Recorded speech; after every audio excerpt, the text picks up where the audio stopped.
अगर बनना है तो दिनेश लाल यादव बनिए, नहीं। जी हाँ दोस्तों, आपने सही सुना। दरअसल कल्लू अपने शादी में दिनेश लाल यादव निरहुआ को बोल रहे हैं कि वास्तव में हम भोजपुरी इंडस्ट्री में किसी को गुरु मानता नहीं हूँ सिंगिंग लाइन में, लेकिन मैं एक्टिंग में किसी को फॉलो करता हूँ तो दिनेश भैया को ही करता हूँ। और बनना है तो दिनेश लाल यादव बनिए, नहीं तो कुछ नहीं। और उससे पहले कुछ गाना गाते हैं।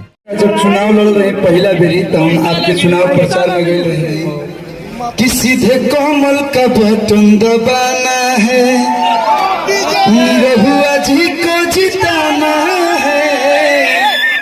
और वो गाना बहुत लोग पॉलिटिक्स में, राजनीति में बहुत लोग गाना गावा, लेकिन हाईएस्ट व्यूज अभी तक के अगर कोनो गाना के बाद राजनीति में तो दिनेश भैया के ही बा। कि नंबर 1 आप थे, हैं और रहेंगे। ही हमने शादी मुबारक बोल। मैं नहीं गाऊंगी, डरो मत, काटो मत यार, नहीं गाऊंगी, चिंता मत करो।